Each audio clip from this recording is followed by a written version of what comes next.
ruído no Brasil não é considerado um problema de saúde pública. É agora que está chegando, se a gente for pensar em São Paulo, nos clientes se preocuparem com isso quando compram um apartamento. Agora, o que eu vejo é que, por enquanto, só quem está puxando é o lado técnico. Né? A gente não tem essa conscientização ou até essa educação. Ninguém na escola ensinou, olha, você tem que se preocupar com o ruído porque o ruído vai prejudicar a sua saúde. Falta algo muito maior. É o lado acadêmico, quem tem o conhecimento, os técnicos, algumas entidades estão puxando, mas falta mais atores da sociedade nesse ponto.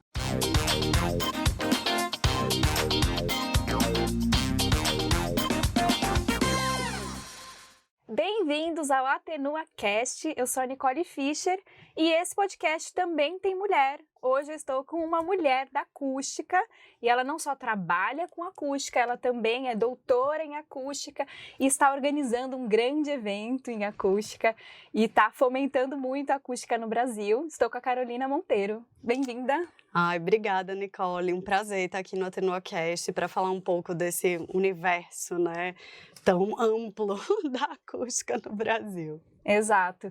E eu queria começar que você contasse um pouco como que começou essa trajetória, como que você foi parar na acústica. Então, olha, eu acho que, assim como várias outras pessoas, a minha trajetória na acústica ela é completamente imprevisível, não planejada, e eu já vi que isso é um padrão. Quando você conhece alguém, como você veio parar na acústica? Todo mundo tem uma história mirabolante, e eu também tenho a minha. Eu sou formada em arquitetura e urbanismo, e eu fiz um período da minha graduação na Espanha. Conheci a universidade lá, a arquitetura tem um perfil até mais técnico na Espanha. E eu me interessei de fazer um mestrado lá, numa área que interessava muito na época, que era intervenções em sítios históricos. Eu sou de Recife, que é uma cidade que tem muita história, então eu era permeada, né, por esse universo da reabilitação de edifícios históricos. E aí eu me inscrevi num programa que parecia impossível de eu passar de mestrado, que era do governo espanhol, um programa geral, assim, para você fazer mestrado na Espanha, e eu me inscrevi para esse mestrado, sem a menor fé. Faltando mais ou menos 1 mês e meio para o mestrado começar, eu recebo a resposta do governo espanhol. Parabéns, você conseguiu a bolsa, mas o mestrado para o qual você se inscreveu, ele não vai existir, você tem que escolher outro. Ou eu ia perder a bolsa. Então, eu simplesmente abri o site da Faculdade de Arquitetura e Urbanismo e fui olhar os mestrados. E aí tinha lá, mestrado em Engenharia Acústica e Vibrações. Eu, acústica? Não sei nada disso, não faço a menor ideia. Vamos fazer mestrado. Veja que louca. E aí eu me inscrevi no mestrado de acústica. E eu cheguei lá, na primeira semana de mestrado. Minha primeira aula já foi de processamento de sinais. E eu comecei a chorar, eu passei 1 semana inteira chorando. Fui falar com o coordenador de por que você me aceitou nesse mestrado? Eu nunca vou passar nisso aqui, eu não tenho a menor condição de passar nesse mestrado. Foi a primeira aula, assim, já, transformada de Fourier. E aí ele falou, não, tem uma arquiteta que já terminou esse mestrado, uma. Aí eu liguei para essa arquiteta, querida, veja bem, eu vou conseguir acabar esse mestrado porque eu tinha bolsa, né? Então, assim, se eu não passasse, ia ser um drama, eu ia ter que devolver. E aí ela falou, não, dá um jeito. Enfim, eu só sei que do pânico eu passei para paixão, consegui passar no mestrado, né? Fui até o doutorado e é isso, eu entrei nesse mundo louco sem querer, por uma casualidade e eu acho que a melhor definição é essa, do pânico foi para paixão. Porque eu acho que, como várias outras pessoas que estão também na acústica, você se acaba se apaixonando pelo mundo de possibilidades. Então, num primeiro momento, aquela transformada de Fourier podia parecer que não tem nada a ver comigo, o que é que eu estou fazendo aqui. E isso passou para esse universo, né, de todos esses campos da acústica, e eu me encontrei como arquiteta naquilo ali também, né? O que eu gostava da arquitetura e do urbanismo era esse universo múltiplo, e na acústica eu me encontrei e estamos aqui. Essa história já faz 16 anos, há 16 anos nesse mercado. Vendo? E eu acho que você definiu bem, pânico e paixão, significa que é muito intenso, né? Muito. E falando em pânico e paixão, a gente tem um Internoise acontecendo. Eu queria que você contasse um pouco desse evento que que a gente está recebendo no Brasil, um Congresso Internacional de Acústica, e você está na organização dele. Isso. Vamos de pânico e paixão também, então, vão ser as palavras desse podcast hoje. O Internoise, ele é um congresso internacional de acústica. Ele já tem mais de 50 edições, né, que ele está acontecendo, e ele é um dos maiores eventos da acústica. A gente, às vezes, até não fala que é o maior, porque às vezes, sei lá, tem outros congressos internacionais que têm o mesmo número de participantes, mas ele é um dos maiores. E ele tem uma característica muito especial, a ser um congresso internacional. Ele passeia por vários continentes, então ele vai alternando as regiões geográficas. E a gente queria muito trazer o Internoise de volta para o Brasil, porque faz exatamente 20 anos que aconteceu o Foi em Internoise. 2005, né? 2005, no Rio de Janeiro. E a gente queria muito trazer de novo para a gente ter essa oportunidade de, primeiro, colocar o foco no Brasil, né? Transformar o Brasil naquele momento na capital da acústica, né? São Paulo vai ser a capital mundial da acústica por esses dias, né? Que vai lá do 24 até o 27 de agosto desse ano de 2025. Então, trazer esse protagonismo para que o mercado internacional olhe para o Brasil e para que o Brasil também se coloque. Além disso, ter a oportunidade de que todo o pessoal do âmbito da acústica no Brasil possa ter um evento dessa magnitude sem viajar, né? Sem precisar ir para outros países. Então, ter relativamente em casa um evento desse porte e poder participar, que às vezes as pessoas não têm a oportunidade, né, de fazer essas viagens internacionais. Então a gente espera que seja mesmo um marco para a acústica, de que o mundo olhe para o que está sendo produzido no Brasil, para que o Brasil olhe para si mesmo, se mostre para o mundo, sensibilize mais âmbitos, né, o âmbito político, o âmbito do mercado mesmo e também o âmbito acadêmico, nessa junção legal de universos que se encontram no Internoise. Porque, às vezes, as pessoas podem ter até um olhar assim, os congressos de acústica são muito acadêmicos, não é para mim. O Internoise, desde sempre, ele se propôs a ser um congresso onde a indústria encontra a academia. Então, no Internoise você vai ver vários artigos produzidos por fabricantes, por consultores, trocando essa experiência com os acadêmicos que estão lá na ponta, fazendo algo que ainda não é nem aplicado. E aí é possível se encontrar, né? Então, o Internoise tem faz parte do DNA do Internoise. E eu posso continuar falando para você um pouco mais, assim, eu falei um pouco sobre o congresso, mas também sobre como é organizar esse. Mas assim, esse viés do Internoise é um pouco mesmo o viés da proacústica, de fato, Isso. né? De não ser só acadêmica e ter esse vínculo do que a gente vai colocar em prática com tudo isso. Como que isso chega no consumidor final, então tudo que é estudado, como que isso chega, como isso vira um produto, né? Sim, eu acho que eu não vou me arriscar a dizer que é a primeira vez, mas eu acho que é uma das primeiras vezes que uma associação não acadêmica está sendo a organizadora principal do Internoise.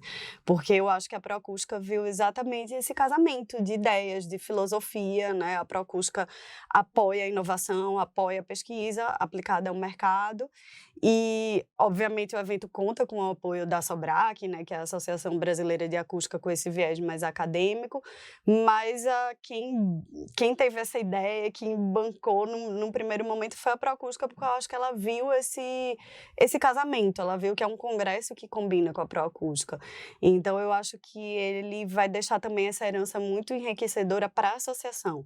A experiência de organizar um evento desse porte, a experiência de organizar um evento internacional, colocar a Proacústica, né, como uma associação capaz de fazer isso e promover todos esses encontros. Então, realmente, eu acho que teve esse famoso match aí. E eu acho que é muito bacana também que a Sobrac, ela também organiza eventos muito, muito bacanas para o setor e elas se ajudam muito. Isso. Né? Isso é muito bom. Sim, a gente teve um apoio. Eu estou na organização científica, né, do Congresso. Então, é toda essa parte de como organizar as sessões técnicas, como atrair os autores para enviarem artigos para o Internose, ter mais de 10 sessões paralelas acontecendo, conseguir os chairs para isso, e a gente teve esse apoio massivo, tanto na coordenação dos temas principais, quanto nos chairs, a gente teve esse apoio de todos os nossos colegas, né, da Sobrac, para fazer toda essa parte científica acontecer. Que bom. E conta um pouquinho dos bastidores da organização desse evento. Deixa eu respirar para falar dos bastidores. Porque, gente, olha, eu vou te falar, Nicole, eu estou envolvida no Internose desde 2012. Nos últimos 5 anos, passei a participar mais ativamente da organização mesmo do evento Internose, e nada me preparou para o que está sendo organizar de verdade, mão na massa. Nada me preparou para isso, porque eu acho que a gente tinha uma visão geral do Congresso, como ele funciona, as dinâmicas. Eu estou participando de congresso também, né, há 16 anos, então você acha que, não, a gente vai dar conta. Mas é uma loucura, porque é um nível de articulação imenso, né, de produção mesmo, de execução, de plataforma, de em que botão a pessoa vai clicar para submeter o artigo dela, até esse momento mais científico, de trabalhar com a comunidade científica internacional para atrair artigos, para atrair apresentações, fazer esse trabalho de bastidores também nacional, né, para envolver os nossos pesquisadores. Aí vai para uma parte totalmente focada assim, em produção, como organizar o evento social, o que vai ser servido, como a gente vai organizar o programa, né? Você imagina encaixar mais de 420 artigos em cada horário, em cada sala, sem ter conflito, possibilitando que os temas sejam coerentes, atendendo a demandas específicas dos autores. Eu não vou estar nesse dia, o que é que eu faço com o meu programa em relação a isso? Convidar essas palestras principais, né, que a gente chama de plenárias e keynotes. A gente tem 2 plenárias e 4 keynotes, então buscar essas pessoas relevantes para falarem, né, para atrair o público. Olha, a gente tem uma reunião oficial uma vez por semana. Acho que nesse último ano eu fazia 4 reuniões por semana do Internose, e agora que está faltando um mês eu faço, sei lá, eu já perdi a conta. Porque tanto com o grupo da organização quanto com o grupo da empresa que ajuda a organizar, a gente está em eternas reuniões, assim, a gente passa a tarde inteira juntos, então está sendo muito estressante, mas ao mesmo tempo, falando pelo lado da paixão, é muito bonito, porque a gente vê agora o evento já construído, né? Tá chegando perto. E no momento que a gente tiver lá aquela cerimônia de abertura, aí é meio que assim, né? Já foi, já não pertence mais, né? Você já colocou o filho no mundo. Ai, que bom. É bom, mas o processo é doloroso, né? Sim. Mas coisas extraordinárias requerem esforços extraordinários, né? E você vê, assim, para o Brasil, a importância de trazer um evento desse, ele vai poder viabilizar, melhorar a visibilidade da acústica, vai poder atrair até notícias a respeito. Sim, está sendo feito um trabalho interessante para convidar autoridades, para divulgar mesmo na mídia a magnitude desse evento, para que ele deixe essa herança mesmo de conscientização, de debate, de envolvimento das autoridades e de outras áreas com a acústica. Porque a Proacústica, apesar de ser uma associação com múltiplos associados que atuam em diferentes campos, tem campos que não são cobertos, né? Até porque não faz sentido. Então, você imagina o pessoal da área da saúde. O Internose é a oportunidade de atrair o pessoal que trabalha na área da saúde e que tem uma relação e até uma sensibilidade maior, às vezes, com as autoridades públicas, para verem o que está sendo feito e para trabalharem, procurarem mais recursos para fazer pesquisa, para a gente conseguir chegar num âmbito de políticas públicas mais robustas no Brasil. Então, eu acho que o evento ele vai ser essa grande oportunidade, esse trabalho está sendo feito, de sensibilização de diversas áreas, né? A gente tem um campo imenso relacionado à neurodivergência, que ainda pode ser muito trabalhado no Brasil e que ainda não está sendo trabalhado, e colocar todo mundo para conversar junto, né? Para se cruzar, para literalmente tomar um cafezinho juntos no Congresso e poder fazer essas conexões. Inclusive, eu estava vendo que no programa tem um almoço para mulheres da acústica. Isso. Achei super interessante ter. Essa é uma tradição, tá, aqui do Instituto, né, o instituto que criou o Internoise, que é o INSE, né, o Institute of Noise Control Engineering. E é uma iniciativa que a primeira vez que eu vi, eu fiquei assim, eu nunca tinha visto isso num congresso, né? A primeira vez que eu olhei no programa, nossa, tem um almoço para as mulheres. E esse almoço, ao longo dos anos, ele foi até mudando o caráter, porque primeiro, eu acho que é uma coisa até do viés americano do Instituto, tá? Ele tinha um caráter mais solene. Ele era um almoço para homenagear uma mulher na acústica. Os americanos, eles gostam muito de homenagem, de awards, né? Em tudo, né? A gente vê. Então, ele tinha esse caráter. E, com os anos, ele foi se tornando uma coisa mais informal mesmo. Ele foi se tornando um almoço para promover encontros. Para as mulheres que têm interesse, não é obrigatório, tá? A inscrição é voluntária. Mas para as mulheres que têm interesse, terem esse momento de conexão. E virou mesmo um almoço de networking. De você sentar do lado no almoço e perguntar em que áreas vocês trabalham. Eu trabalho nessa, tal. Que dificuldades, vamos fazer um projeto junto. Então, é um momento realmente, assim, de menos de solenidade e mais de encontro entre mulheres, mesmo que estão nesse campo. E o que você acha de como que é a participação das mulheres na acústica no Brasil? É diferente de como é no exterior? É parecido? Olha, eu acho que as dores são parecidas, tá? Eu acho que ainda, obviamente, se a gente olhar para a Europa, principalmente, onde existem mais políticas afirmativas pela igualdade, você tem muito mais mulheres na acústica, em posições de liderança, né? O panorama da Europa é diferente. Mas eu acho que a gente ainda tem esse encontro de ser ainda um universo, ainda é um universo masculino se a gente for nivelar de forma internacional, tá? Eu acho que dá para é mais discrepante ver na Europa a participação feminina, mas eu acho que as dores são as mesmas ainda, de essas dores universais, assim, né? De ser um universo masculino que, apesar de todo o protagonismo que a mulher vem tomando em áreas técnicas, você ainda encontra barreiras que parecem, nossa, sério, 2025 ainda existe. Olha, eu ainda acho que a acústica está um pouco melhor do que esquadrias em si.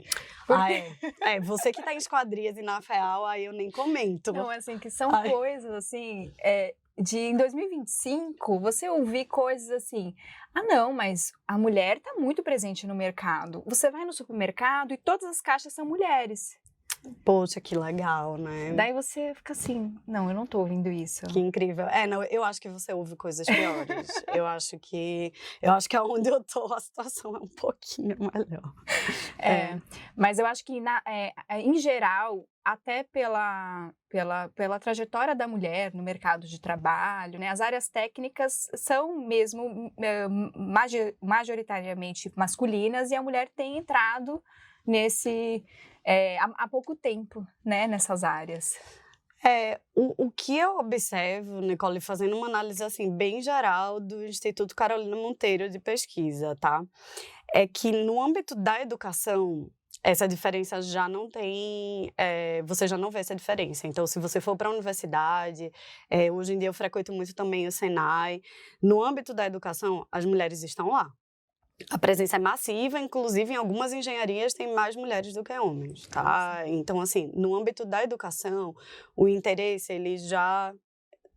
O problema é esse salto para o mercado de trabalho.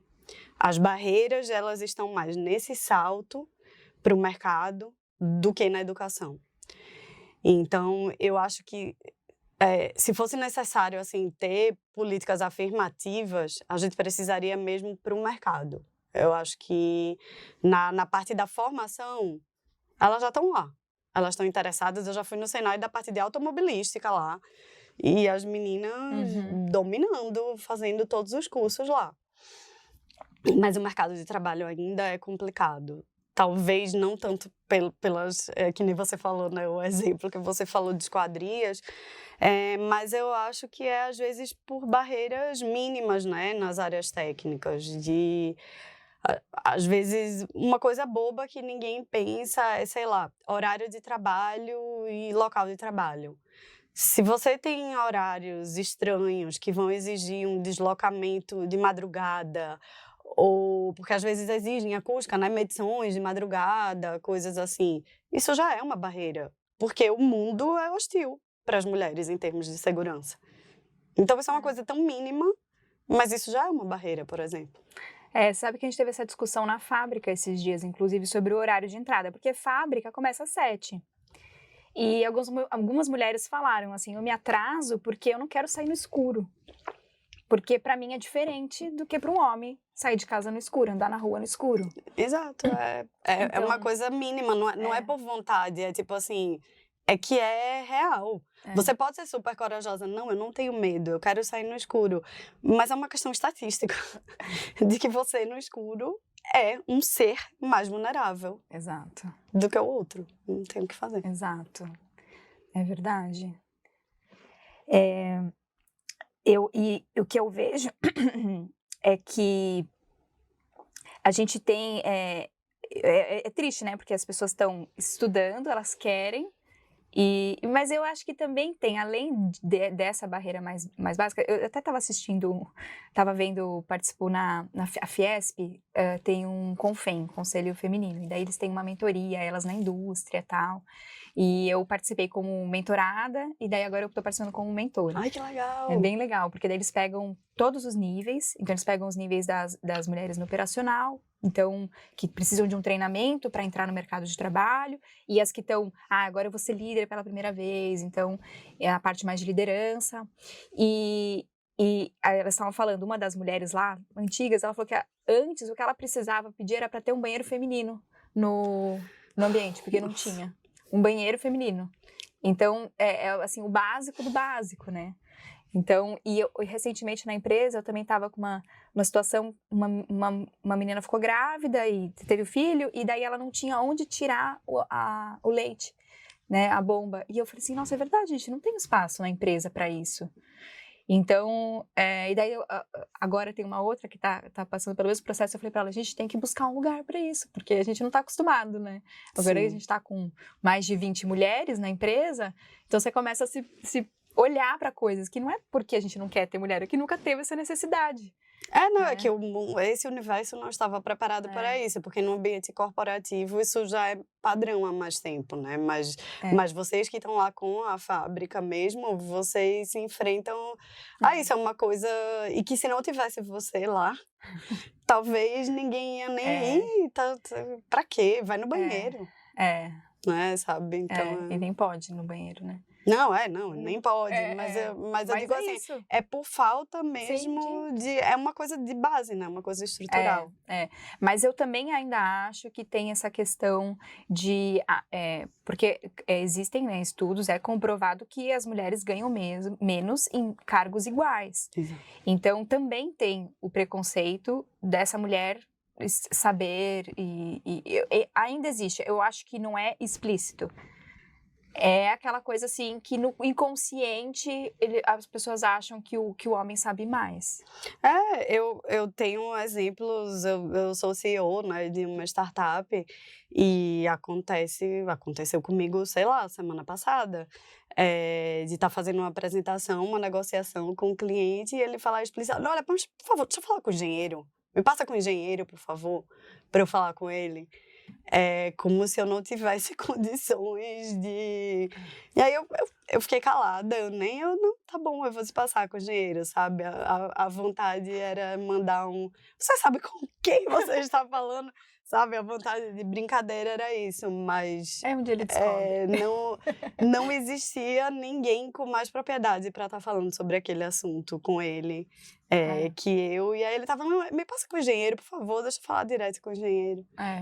Tá bom, vai lá.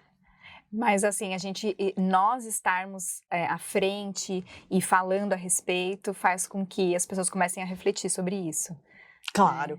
Então a gente tem que falar, né? Não é assim, eu não acho que é um embate mulheres contra homens, não, a gente só quer mesmo as oportunidades, é só isso. Exato. Não quero tirar o lugar de ninguém, eu só quero ter oportunidade, né? A gente só precisa correr uma parte de um caminho que ainda não foi percorrido, a gente está mais atrás. Exato. Então a gente está só em desvantagem nessa corrida, né? Não precisa derrubar o outro, a gente só queria correr do lado. Exato. Mas você enxerga, assim, para as mulheres que estão... Se existe algum tipo de política, alguma coisa que poderia facilitar?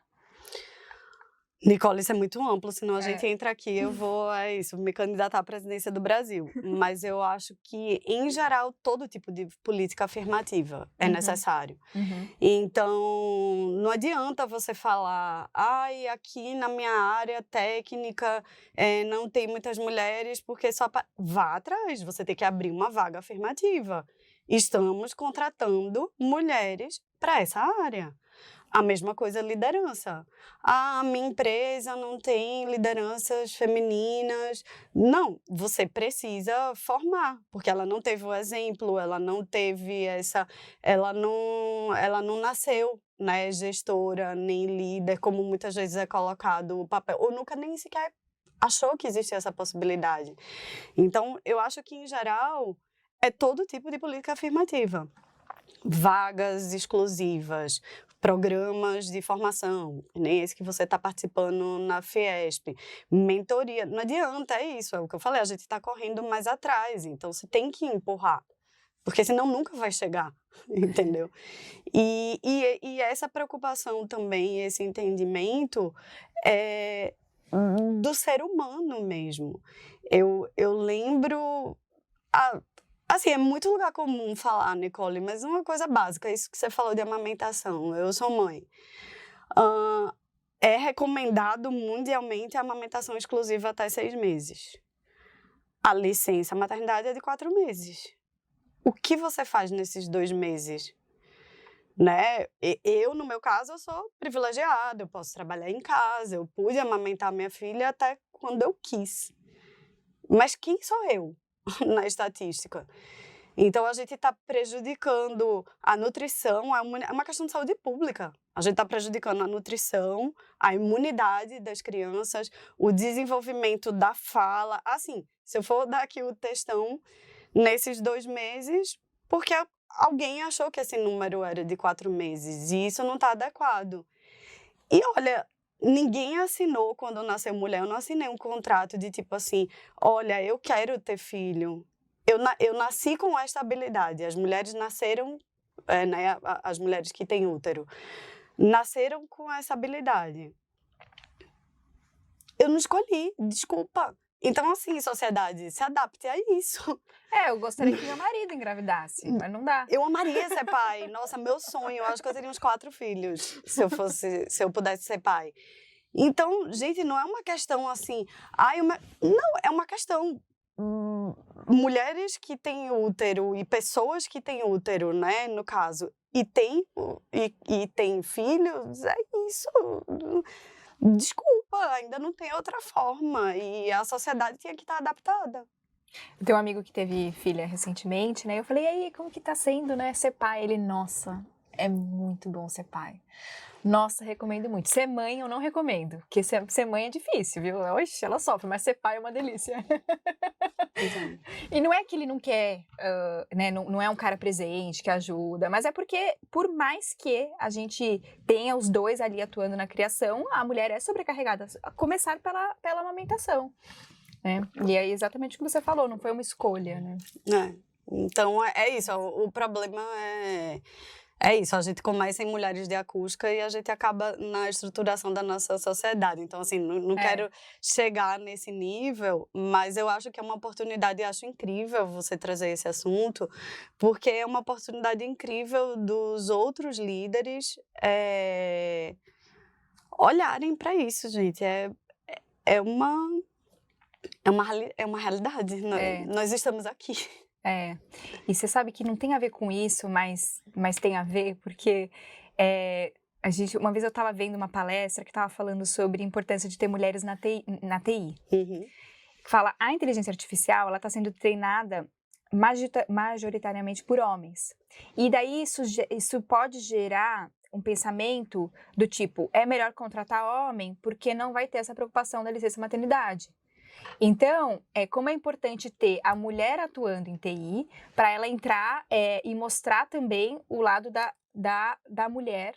Porque se você pensar assim, a pessoa está ouvindo e falar, nossa, é verdade, é injusto a mulher ter só 4 meses de licença, então é melhor não contratar. O pessoal pode pensar assim, Entendi. sem pensar em tudo que a mulher pode agregar, né? Porque a mulher tem habilidades complementares diferentes do homem. Então, ela pode agregar, tem muitos estudos que mostram que a liderança por mulheres tem mais engajamento da equipe, elas conseguem promover conexões maiores, então você tem muitas vezes colaboradores mais envolvidos e mais leais quando você tem mulheres na liderança. Então, você tem uma série de vantagens de ter mulheres na liderança. E daí, se você só analisa essa fotografia, né, de fora, você pode gerar, às vezes, um processo seletivo automatizado que não vai escolher mulheres. Isso. E que a maioria dos processos agora são automatizados, né? Então, se a gente entrar ainda também Não, mas é por isso que, assim, é legal incentivar as mulheres a irem em qualquer área. Você tem interesse, você tem que ir. Porque é só assim que a gente vai conseguir promover, abrir espaço para mais mulheres. Não achar assim, não é para mim, porque... Exato, mas eu acho que sem essa parte afirmativa o caminho fica difícil. Sim. Porque a estrutura não está pronta para isso. Né? Se a base não está pronta, não adianta você dizer, eu vou tentar, eu vou lá, se o próprio sistema já impede, né? Se é isso, se um robô vai jogar fora o seu currículo, por exemplo, de cara. Mas bacana, eu acho que é importante só de falar disso, a gente já está promovendo reflexão e as pessoas vão começar a pensar o que eu posso ajudar nesse sentido, como que eu posso agir para mudar um pouco dentro da onde eu consigo atuar. Né? Agora vamos falar sobre a Otto, que você começou, né, a falar. Conta um pouquinho, porque eu acho muito interessante que a gente fala de inteligência artificial, tem os sensores, então é algo muito diferente, muito inovador. Queria que você trouxesse um pouco o que a Otto faz. Bom, a Otto, eu acho que eu vou começar, antes até de falar do que a Otto faz, eu acho falar um pouco até da história da Otto, porque ela é um produto inovador e de ponta, mas o legal é que ela surgiu no mercado brasileiro. Eu acho que a gente falando um pouco desse orgulho, né, da acústica, a Otto ela é uma spin-off da Harmonia, que é uma consultoria, né, que já está consolidada no mercado, e surgiu da experiência desse casamento, né, entre a experiência em entender a dor de um mercado e as possibilidades da tecnologia. Então, foi essa união de forças e de pessoas, né, de um lado com experiência no mercado, de outro, todo esse conhecimento produzido através da engenharia acústica que a gente tem lá em Santa Maria, e a gente tinha, né, e tem esse florescer de engenheiros e com conhecimento de ponta vindo de lá. E a partir da necessidade de ter dados sonoros contínuos o tempo inteiro, né, monitoramento de longo prazo e não encontrar uma solução de baixo custo no mercado, porque a gente no Brasil a gente já tem a representação das melhores empresas de instrumentação do mundo e esse é um mercado muito importante, mas existem algumas demandas onde o que você quer é pulverizar, né, o monitoramento, você não está preocupado em ter o instrumento de ponta que é necessário, que tem o seu mercado, mas você quer pulverizar, você quer dados sonoros em tempo real, em todos os lugares, o tempo inteiro, porque você tem demandas desse tipo, onde você não sabe a que horas o som vai acontecer, ou porque você quer monitorar enormes plantas ou até cidades e você precisa ter muitos dados, ou você vai estar num ambiente muito hostil, onde aquela instrumentação. E aí a ideia foi, beleza, a gente não tem alternativa no mercado, vamos fazer. E aí, com a união de todos esses poderes, né, com o apoio da Harmonia e a equipe de inovação que eu liderava, que era já uma equipe multidisciplinar, com engenheiros acústicos que já estavam trabalhando nesse tipo de instrumentação, designers, experiência também já em acústica, experiência do cliente, a gente desenvolveu esse serviço que é o seguinte: a Otto, ela é uma solução para ajudar no gerenciamento do ruído, de ponta a ponta. Então, a gente desenvolveu um sensor de baixo custo, que é instalado no local, e ele tem conexão direta com a nuvem. Então, ele manda os dados do que o que está sendo monitorado em tempo real, para uma plataforma na nuvem, onde é possível ver esses dados e principalmente checar a parte de conformidade legal. Então, a gente tem vários dashboards onde é possível ver se o ruído que está ali, ele está cumprindo ou não com os requisitos legais, quaisquer que sejam naquela área, o tempo inteiro, fazer análises de longo prazo. E aí, graças à tecnologia, nós fomos além e a gente desenvolveu um algoritmo próprio de inteligência artificial que diz qual é a fonte sonora que está superando aquele requisito legal.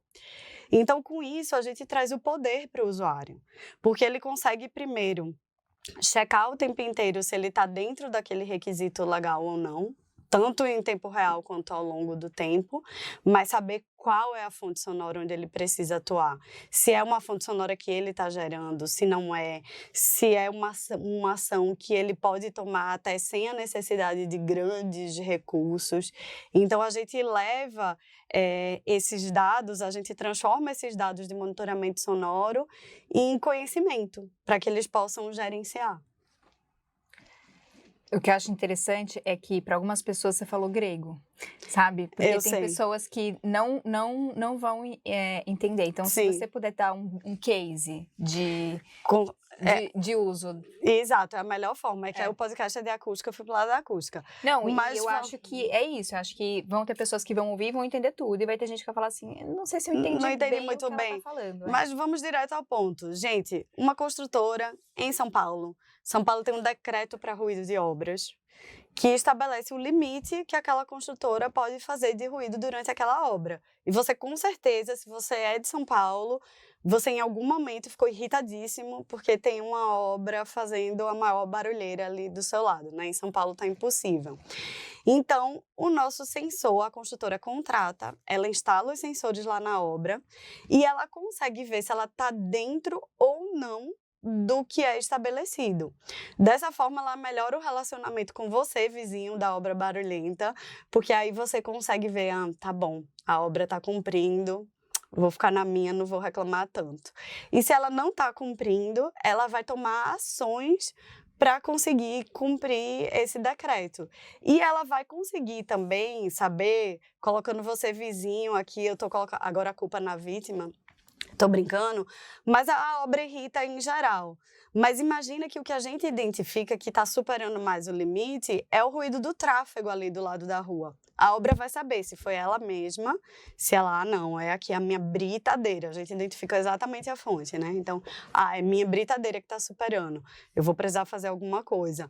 Ou não, é o tráfego normal e eu não tenho nada a ver. E aí ela vai mostrar para você, vizinho, olha, quem está fora do limite é o trânsito aqui na rua, não sou eu com a minha máquina, tá? Então é basicamente isso que a Otto vai fazer. Ajuda os dois. Ajuda os dois. Acho que vai pro lado da justiça, né? Vamos ver, onde eu tô errada, eu vou corrigir. E onde não é minha culpa, né? A gente sempre fala, né, que como benefício, a gente promove, por um lado, essa parte de segurança jurídica, de reduzir os riscos financeiros relacionados a essa guerra, né, jurídica de eu te denuncio, você me denuncia, eu devolvo, vou lá. Então, a gente reduz esses riscos jurídicos até para o próprio trabalhador das empresas. Mas, por outro lado, é uma promoção mesmo de bem-estar e de saúde, visto que a gente melhora esse relacionamento e que também, a partir desse conhecimento que foi gerado, né, a partir desses dados que viraram conhecimento, é possível reduzir os níveis de ruído e promover essa saúde. Então, os dois lados saem ganhando, né? E no fim somos todos nós, né? Porque saúde e bem-estar é para todo mundo. Exato. A gente está com uma obra em frente à nossa fábrica. E foi muito interessante porque a gente está passando por todos os estágios da obra. Então, teve um momento em que o copo e a água ficavam vibrando. Daí você falava, só, isso aqui a janela não vai resolver. Esse ruído não está passando pela janela. E daí a gente passou essa fase, foi bem curta. E daí, não sei se vai voltar. e daí a gente foi para uma outra fase que a gente fecha a janela e a gente consegue, as janelas são anti-ruído, a gente consegue trabalhar. E a gente foi gravar um vídeo. E daí tinha uma betoneira e tava fazendo lá um processo da obra que tava muito barulhento. Então a gente falou, vamos fazer um vídeo aqui, a gente fecha a janela e tal. Só que na hora que a gente foi gravar o vídeo, diminuiu o barulho. Porque tinha acabado, e daí a gente tava esperando chegar outro caminhão. Daí o cara não entendeu nada, porque a gente foi lá pra pedir pra ele, que horas que vai voltar o barulho? Por favor, você pode fazer mais barulho? Vai me ajudar muito, assim. Pois você pode fazer o pior da sua vida pra mostrar o poder da minha janela. Foi exatamente isso que aconteceu. E daí, na hora, ele falou assim, nossa, a gente falou inusitado, né? Ele falou, geralmente é o contrário. Geralmente vem aqui reclamar, não, acontece de tudo. Nas construtoras que a gente atende, o pessoal conta histórias.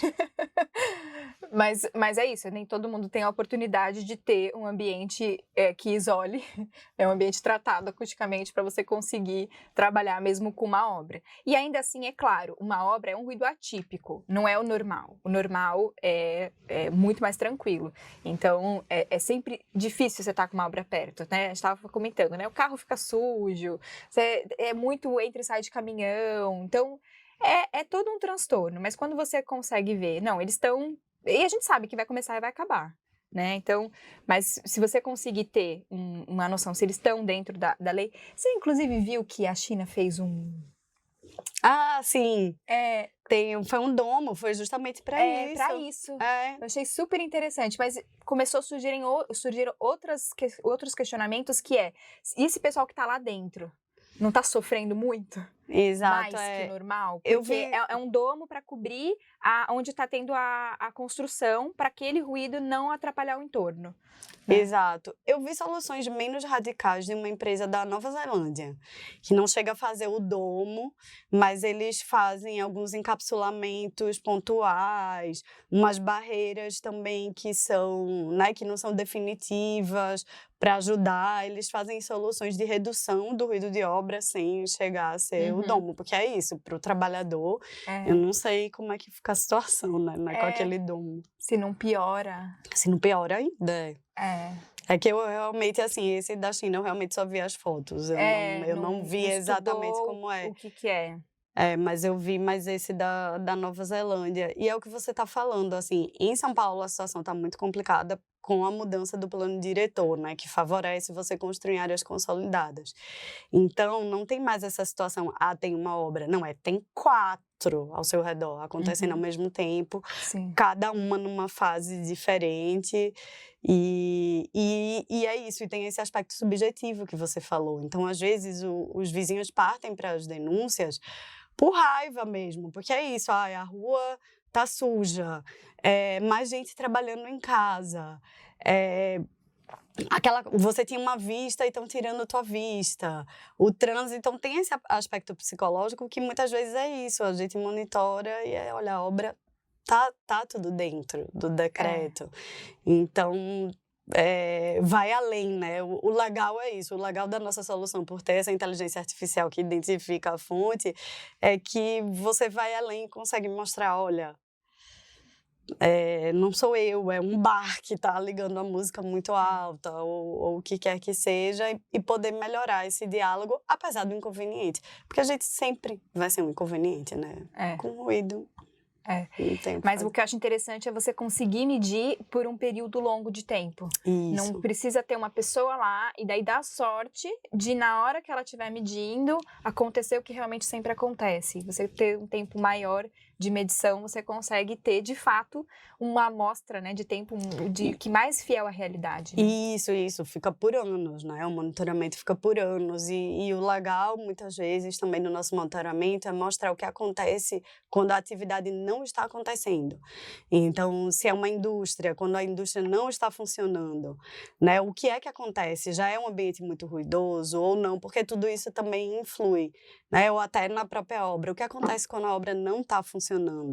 Então, você consegue mostrar esse comportamento acústico daquele ambiente, daquela paisagem sonora, o tempo inteiro, com a atividade funcionando ou não, e com mudança de estações, com tudo, né? Porque fica ao longo dos anos. E quem que contrata, geralmente? Então, a construtora pode contratar... Isso. O mercado principal da Otto, onde a gente atua, é com construtoras e com a indústria. Tá? Esse é o nosso mercado principal. Mas a solução... São as principais fontes de ruído. Isso. Mas como essa solução ela é horizontal, né? Existem N demandas que podem atender, existem outros mercados que procuram a gente. Então, a gente já atua bastante com monitoramento de grandes eventos, né? Esses eventos abertos, shows, que interferem muito na vizinhança. A gente está agora também trabalhando com aquele programa Paulista Boa para Todos, que a Proacústica está apoiando, monitorando vários pontos da Avenida Paulista. Então, essa vertente um pouco mais de condomínios, né? Condomínios monitorando o ruído ambiental. E a gente também está colocando o nosso primeiro pezinho no mercado de Smart Cities, porque para cidades é muito mais viável, né? Você tem um monitoramento de baixo custo do ruído ambiental. Que bom, parabéns. Obrigada. Eu achei a ideia sensacional e a tecnologia é isso mesmo, é quando você consegue tornar acessível algo grandioso.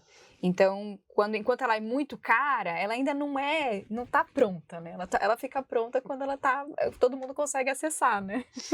Exato, nesse caso tem esse viés e tem espaço para tudo, porque até falando do muito caro é isso, há medições e situações onde é necessário trabalhar com a instrumentação de ponta e que a gente tem acesso a esse mercado no Brasil, né? São monitoramentos complementares. No caso, né? Não acho que não substitui o outro. Sim. Muito bem. E falando de obras e tudo mais, a gente vê que as áreas urbanas estão crescendo. E eu quero saber se os padrões acústicos para a construção no Brasil estão acompanhando as necessidades. Nicole só quer polêmica hoje. É mulheres na acústica entre nós. Tô brincando.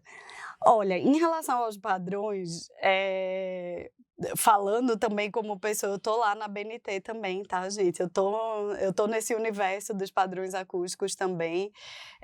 Eu sou secretária lá de uma das CEs do nosso... É tudo sopa de letrinhas, tá, gente? CB 196. Se vocês procurarem isso, vocês vão ver que é a parte da BNT, o grupo que cuida de acústica, tá bom? Para ficar mais simples. E eu acho que os padrões, Nicole, eu acho que dá um certo desespero como mercado, como quem está no mercado e tem conhecimento. Eu acho que o nosso desejo sempre é melhorar os padrões, mais normas, mais leis para acompanhar. Mas existe um ritmo a ser respeitado. Se a gente pensar no salto que foi a norma de desempenho, né, onde a gente saiu quase que do zero para todos esses requisitos que a gente tem hoje e que foram até revisados. A margem para melhorar é infinita. Eu acho que se dependesse da Proacústica, de quem está no mercado, a gente estaria com um padrão austríaco, né? Mas a gente precisa ir nesse compasso de todos os agentes que estão envolvidos nesse âmbito para conseguir que os padrões funcionem. Porque senão a gente acaba com aquele clássico no Brasil que é ter uma lei, uma norma linda, que ninguém aplica. Então, para conseguir envolver todo mundo, o nosso lado, né, quem está do lado do conhecimento da acústica, tem que ter paciência. E ir no nosso ritmo. Porque não adianta a gente olhar, eu falei de padrões austríacos, né? Não adianta a gente olhar para a Áustria. Se a gente for olhar os padrões de desempenho que eles estão implementando, eles têm, sei lá, 50, 60 anos de história, e por isso eles chegaram lá. Então, daqui a 50, 60 anos, a gente vai ter os padrões de acústica que a gente sonha, né, de quem está no mercado. A gente vai chegar lá. Você vai estar fabricando aí esquadrias com isolamento de 40, vamos lá, vamos sonhar, e todo mundo aplicando. Mas isso exige tempo, porque os atores são muito diferentes. E tem um ponto muito importante que falta no Brasil para a parte de toda a padronização e regulamentação acústica. Falta de políticas públicas, tá? Porque se a gente pensar na própria norma de desempenho, são normas ABNT, são normas técnicas, feita pela junção de vários atores da sociedade, mas não de um ponto de vista político. É de um ponto de vista técnico. Então, a norma de desempenho, a 10.151, que é a de ruído ambiental, vários atores estavam ali, entidades públicas também, né? É isso, é muita gente envolvida, é um mercado especialista. Mas a gente não tem ainda no Brasil políticas robustas públicas relacionadas ao ruído em geral. Tá? Não existe a lei nacional do ruído que as cidades têm que seguir, que isso vai repercutindo. Por isso que eu falei até no começo sobre o Internoise, dessa oportunidade da indústria se juntar com agentes públicos, com o pessoal da saúde, porque a saúde é o ponto crucial.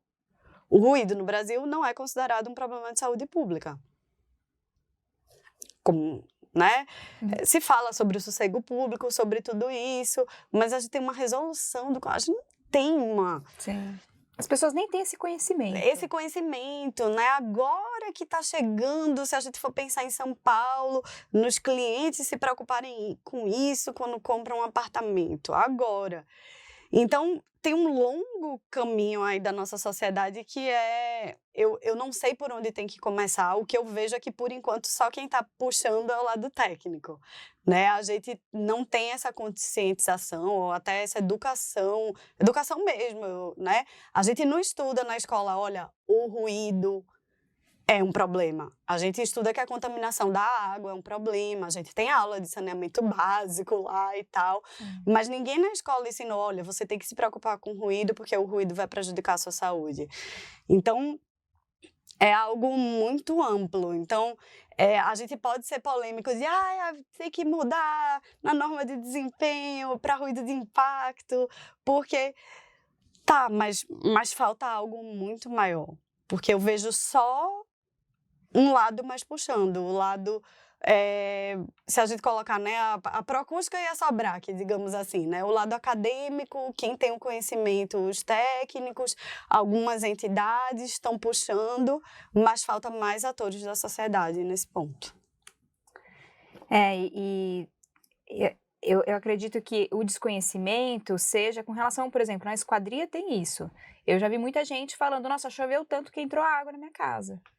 Sendo que não é para entrar água, não é a chuva que foi muito, a janela que é ruim, né? Você tem um problema, mas as pessoas têm esse desconhecimento. Eu lembro que uma vez eu participei de na FEICOM tinha uma vivência num canteiro de obras e tal, e chegava lá na parte da casa acabada. E a gente recebia muitas pessoas, né? Tinham várias turmas e era um volume muito grande de gente. E eu sempre perguntava, quem aqui já entrou água pela janela, quando choveu? Sempre tinha gente, assim, o grupo de 15 pessoas sempre tinha pelo menos uma pessoa que levantava a mão. Não teve nenhum grupo que ninguém levantou a mão. Nossa. Então, assim, e a pessoa não acha que isso é um problema da janela, acha que choveu demais.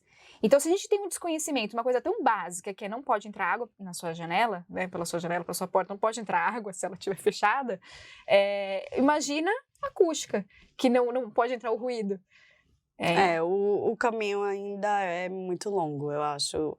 Eu acho que a gente está no caminho certo, eu acho que existe agora uma mobilização muito grande e esse entendimento de que a gente precisa se juntar com vários atores, mas a gente ainda tem um longo caminho dessa conscientização sobre isso. Não, eu tenho que me preocupar se eu vou morar numa região ruidosa, eu tenho que me preocupar se minha esquadria é boa. E indo até o outro extremo, sabe, Nicole? Porque tem também até, para quem conhece, tem até um certo conhecimento, vai para esse lado também, não. Então, o importante é eu criar uma fortaleza medieval na minha casa, uma janela tripla, quádrupla, o que for, sem esse entendimento que não necessariamente é isso, né? Que uma esquadria boa não vai significar que você colocar 10 milhões de camadas, né? Porque tem esse outro lado também, né? De quem entende um pouco, eu falo até do cliente final, não me venha aqui a melhor esquadria do mundo, não. Eu quero que você coloque, né? Então, eu acho... porque eles conseguem ver. Eu acho que tem isso, né? O consumidor, quando ele consegue enxergar, então assim, ele não quer saber, não, mas eu tenho um laudo, um ensaio aqui. Não, ele tem que ver. Então ele tá vendo uma maçaroca, muito vidro, daí ele fala, isso aqui que vai resolver. Isso que vai, E você vê, às vezes até vem uma especificação, ou até, às vezes, não é uma especificação formal, mas assim, uma pessoa que entende mais fala, olha, o que vai resolver é você colocar um laminado de 22 milímetros, tem que ser uma janela de giro, e daí vão vindo assim, porque você vê, não faz sentido. Não tá errado a forma de pensar, mas é que se eu tenho experiência e consigo fazer com menos material, uma coisa mais bonita, eu tenho um ensaio que comprova, eu tenho experiência, então é um desafio você mostrar que tá certo, não tá errado, mas tem outras soluções também. Exato. É muito complicado. A gente tem essa... Isso faz parte até do meu pitch da Otto, tá? A gente lida com o invisível, né? Então, o invisível é difícil. O que é invisível é difícil de medir, de gerenciar, porque é isso. Você tem, no seu caso da esquadria, você tem, sei lá, uma esquadria fininha lá, maravilhosa, com um lançamento incrível, você tem um laudo. Você tem um laudo, você tem uns números lá. E do outro lado da falta do conhecimento pode ter isso, né? 3 camadas de esquadria e a pessoa fala, não, mas ali eu tô vendo, né? Eu acho que esse é um dos desafios maiores. A gente falou de coisas amplas e específicas aqui hoje nesse podcast, mas eu acho que esse é o nosso maior desafio de quem trabalha com acústica. A gente trabalha... são 2 piadas prontas, né? A gente trabalha com o invisível e a gente trabalha com um problema que é silencioso. Né? Porque os problemas relacionados à saúde, tudo da acústica é silencioso. A questão da poluição do ar. O ar está mais poluído, pronto-socorro enche de gente com asma. No nosso caso você exposto ao ruído por vários anos, está gerando um problema cardiovascular que vai te matar daqui a mais 5. Então, é muito silencioso. Eu acho que é isso, a nossa piada pronta. Da dificuldade, do amor, do paixão e pânico. É isso, nós somos apaixonados por um problema que é invisível e silencioso. Então... É muito louco isso, né? E eu só, para fazer uma pergunta de acústica aqui, falando de esquadrias mesmo, janelas e portas, você sente que esses itens são negligenciados nos projetos de acústica ou nos projetos? Porque de acústica a gente sabe que tem uma preocupação em geral, mas nos projetos arquitetônicos são negligenciados e como as janelas e portas contribuem para o resultado? Olha, eu acho que assim, a contribuição de janelas e portas, ela é crucial, para o isolamento, porque ela é aquele elemento móvel, né. A gente tem essa mania chata de querer abrir e fechar uma janela, e abrir e fech e entrar e sair do ambiente através de uma porta. A gente tem essa mania de não querer morar num bunker. Então, eles são os elementos, ao mesmo tempo, os mais vulneráveis, porque é por ali aonde o som vai poder, né, a gente vai poder ter essa parte vulnerável no isolamento, e isso leva eles à extrema importância.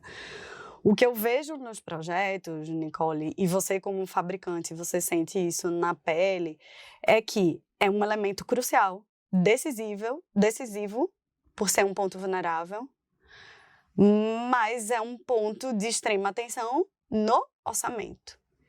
Então, o tempo todo nos projetos, o que eu vejo é essa busca por conseguir, com o menor recurso possível, atender aquele isolamento. E nem sempre isso é possível, porque esquadrias são um elemento, é isso, né? É um elemento importante no orçamento de uma obra. Então, eu acho que existe essa luta constante. Eu acho que já existe essa conscientização. Eu acho que o mercado brasileiro melhorou muito. Tem muito mais soluções, né, que proporcionam um melhor isolamento. Porque eu acho que alguns anos atrás não existia nem produto, né, para atender. Então, todos os fabricantes, vocês também, veio a pressão dos fabricantes de fora também, né? Evoluíram muito com o produto. É o mais vulnerável, mas eu nunca vi, assim, a obsessão que o pessoal de orçamento tem com esquadria, que não quer gastar R$ 1 a mais para proporcionar um melhor isolamento. E também tem, eu acredito, que também não tem a cultura de... As pessoas nem sabem quanto custa uma esquadria. Então, elas estão sempre esperando que ela seja muito barata. E daí, uma esquadria comum mesmo. As pessoas não têm esse conhecimento.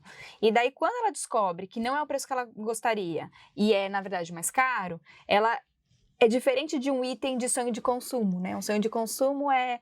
eu quero ter um piso, não sei das quantas, um lustre. Sim, né? Ninguém sonha, é verdade. As pessoas não sonham, né? Em gastar tudo isso com janela, né? Então, você acaba vendo isso como um gasto, como um item, um gasto, né? Não como algo que vai melhorar. E a acústica em geral, quando a gente está falando em outros elementos, quando a gente fala de melhorar, né, a absorção do ambiente, um forro acústico, tá, tem soluções incríveis, mas as pessoas muitas vezes não esperavam que elas iam ter que colocar isso no projeto delas, né? Não, você tem toda a razão. Eu acho que o cliente, olha, tem esse aspecto mesmo do som. Eu acho que tem clientes que gastam mais numa pia de cozinha do que numa esquadria. Que vai proporcionar saúde e conforto por um longuíssimo prazo. Tem toda a razão. Até restaurantes que poderiam ter um conforto acústico muito mais agradável, falando aqui na parte de condicionamento acústico, poderia ter porque como é invisível e as pessoas entram no lugar, elas não sabem porque elas estão incomodadas. E elas percebem que lá não tá legal e ela não percebe que é o barulho, tá muito barulhento. As pessoas estão falando aqui, tá refletindo tudo. E daí o restaurante está com problemas, ele gastou muito em outros aspectos da construção e tá lindo. Você entra muito em ambientes maravilhosos, lindos. Teve a mão do arquiteto, mas não pensou no acústico. Sim. Né? Então, é isso, é falta de conhecimento. E daí, eu acredito que a proacústica, o internoise, tudo isso são formas da gente começar a educar e falar, gente, existe. A acústica existe, né? Porque tem que começar, serve para isso. Isso aqui é possível ser diferente, né? Sim, eu acho que só reforça o papel importante de todas essas entidades e até quando você falou, agora fala da Otto sem ser em grego. Eu acho que essa foi uma das grandes missões de todos os boletins e manuais da Proacústica, né? De trazer, facilitar e que isso continue sempre, né? Para trazer nessa linguagem simples, a gente conseguir aumentar esse conhecimento e ir evoluindo nesse caminho também, né? Das regulamentações e dos produtos que a gente está colocando no mercado. Exatamente. Então, quem não conhece os manuais da Proacústica, no site da Proacústica você consegue fazer o download gratuito. É só fazer preencher só os Um dados, né? O cadastro, cadastro, né? Nome, e-mail, enfim, e você faz o download, é gratuito e ele traduz as normas. Então, tem vários manuais, tem desde a acústica básica até normas bem específicas de academia, né? Tem escolas. Tem. Então, vale a pena conhecer, porque é um presente que é a Proacústica e é muito trabalhoso. Tem manuais que demoraram anos Sim, para saírem. Então, é um trabalho muito sério, trabalhoso, trabalho voluntário de muita gente para conseguir traduzir tudo isso, o grego, para as pessoas entenderem, né? Bom, estamos caminhando para o final. Eu queria que você desse uma mensagem principalmente para as mulheres, né? Já para a gente fazer um podcast de mulheres que estão querendo entrar nessa área, começando. O que você gostaria de ter ouvido, talvez? Olha, eu acho que você ouviu e fez diferença, né? Eu ouvi que eu ia conseguir acabar o mestrado. Eu acho que a minha mensagem principal para incentivar é que, gente, a acústica é um universo muito amplo. A gente vai das áreas mais técnicas, da física, da programação, até a parte mais subjetiva da percepção humana, dos aspectos psicológicos. Então, assim, eu acho que não existe área na acústica onde uma pessoa não consiga se encaixar, porque é um universo de possibilidades, é um mercado em crescimento, não só no Brasil, mas no mundo inteiro. Então, sempre vai ter um pouquinho do grego ali, uma sopa de letrinhas, que é a nossa linguagem secreta aqui dos acústicos, né? Essa parte meio que me fez chorar quando eu comecei o mestrado, mas é algo muito grande que está relacionado com o dia a dia das pessoas, com a vida das pessoas, da escala mais ampla das cidades até você conseguir ler um livro na sua casa, ou você dormir bem na sua casa. Então, não veja a acústica só como uma engenharia. É impossível você não encontrar uma área da acústica que não faça você se apaixonar, e eu acho que eu e a Nicole somos prova disso também. Exato. E se você tem alguma dica de onde a pessoa pode se aprofundar no tema, seja um livro, um podcast ou um perfil para seguir? Olha, eu acho que eu vou encher a nossa bola e recomendar ao pessoal o curso de acústica básica que tem da Harmonia na Udemy.